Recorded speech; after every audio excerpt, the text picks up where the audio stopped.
महाकारुणिक तथागत बुद्ध ने बुद्ध होने के बाद गांव, नगर, जनपद, देश देशांतरचारिका करते हुए जितने भी उपदेश दिए, उन उपदेशों का मूल एक लक्ष्य ये भी है कि दुनिया में जितने भी दुखी लोग हैं उन लोगों को दुख मुक्त मार्ग दिखाना। जितने भी दुखी है, जितने भी तकलीफ में है, जितने भी समस्या है, उनके समाधान दिखाना।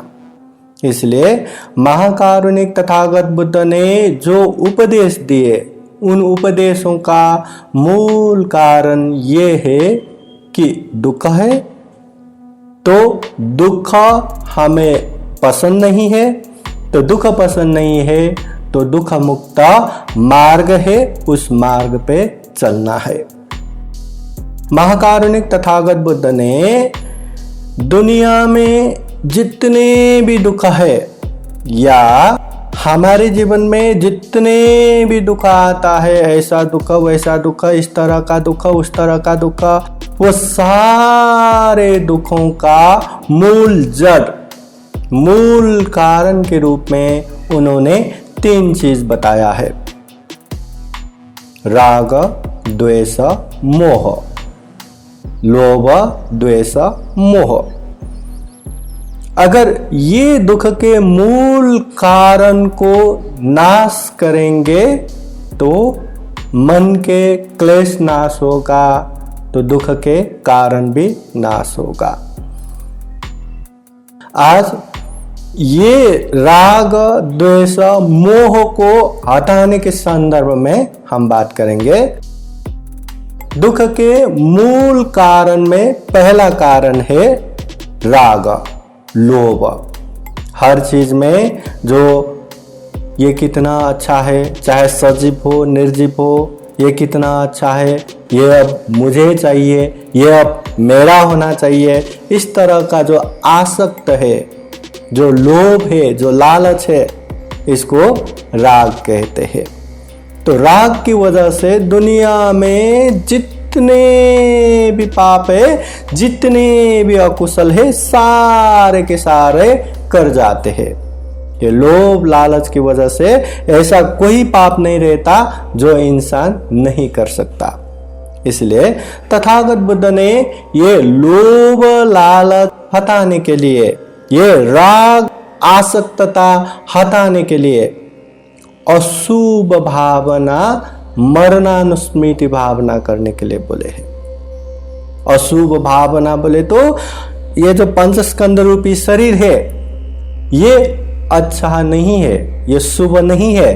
हर तरह से गंदगी से भर पड़ा है, मल मूत्रों से भर पड़ा है। ये जितने भी अच्छा हो, जब बुढ़ापे में जाएंगे तब इसका विरूपता दिख जाएगा, जब बीमारी हो जाएंगे तब इसका जीर्णता दिख जाएगा, जब मर जाएंगे, मरने के बाद उसमें अनेक तरह से दुर्गंध बहना शुरू हो जाएगा, दुर्गंध आना शुरू हो जाएगा, हर तरह से ये खत्म हो जाएगा या कंकाली बचा रहेगा।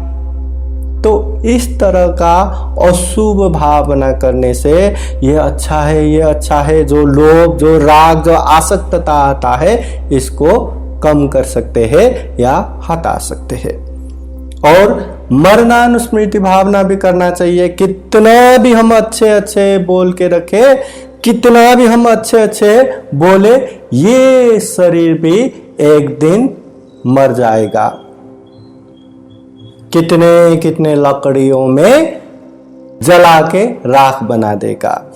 तो ये इसका अंत है, चाहे थोड़ी समय के बाद हो, चाहे अंत में, कभी न कभी मरना ही है, कभी न कभी राख बनना ही है। हमारा अंत उसी से होना है।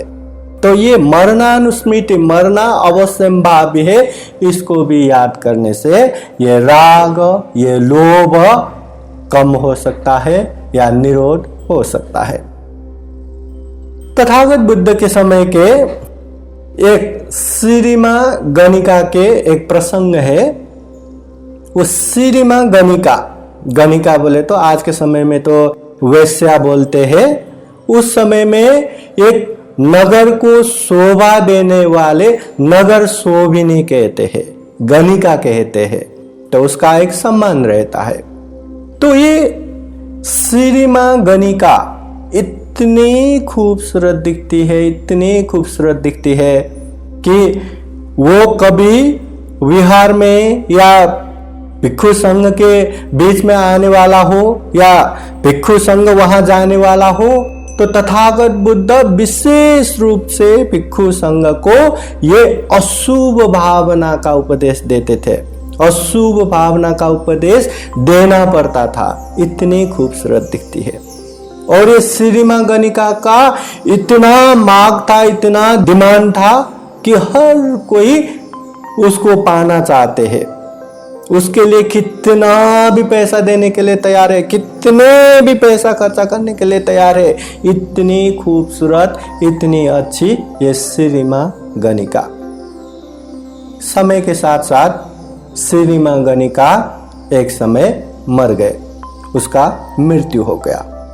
जब उसका मृत्यु हो गया, तथागत बुद्ध ने राजा को कह के विशेष रूप से उसको अग्नि संस्कार ना करने के लिए बोले, कुछ समय रखने के लिए बोले, और मर गए। उसको जलाया नहीं, ऐसे ही रख दिया। कुछ समय के बाद तथागत बुद्ध ने राजा के तरफ से घोषणा कर दिया कि सारे लोग ये श्रीमा गणिका का मृत्यु जहां हुआ है, सब लोग वहां जमा हो जाओ। तो राजा के तरफ से ये घोषणा होने के बाद वहां ढेर सारे लोग जमा हो गए। तथागत बुद्ध भी भिक्षु संघ के साथ वहां जमा हो गया, और फिर तथागत बुद्ध के आदेश अनुसार अभी वहां जारी कर देता है कि जो श्रीमा गणिका से मिलने के लिए या एक रात बिताने के लिए भी कितने कितने पैसा, कितने कितने धन खर्चा करने के लिए तैयार रहते हैं लोग, अभी ये श्रीमा गणिका को लेके जाओ, बस इतना ही पैसा दो या 5,000 ही दे दो। पर कोई लेके जाने के लिए तैयार नहीं था। फिर वो पैसा गिरा के 5,000 नहीं, 4,000 कोई नहीं है, 3,000 कोई तैयार नहीं है, 1,000 कोई तैयार नहीं, 500 कोई तैयार नहीं। अच्छा ठीक है, फोकट में लेके जाओ, फ्री में लेके जाओ, फिर भी कोई तैयार नहीं है। फिर उस समय तथागत बुद्ध लोगों को अशुभ भावना के विषय में उपदेश देते हैं। देखो, यही श्रीमा गणिका इतने खूबसूरत, इतने खूबसूरत कि उनके साथ रहने के लिए, उनको पाने के लिए लोग कितने कितने धन खर्चा करने के लिए तैयार है, मगर आज वो मर गए तो उसको फ्री में लेके जाओ कहा तो भी लेके जाने वाला कोई नहीं है।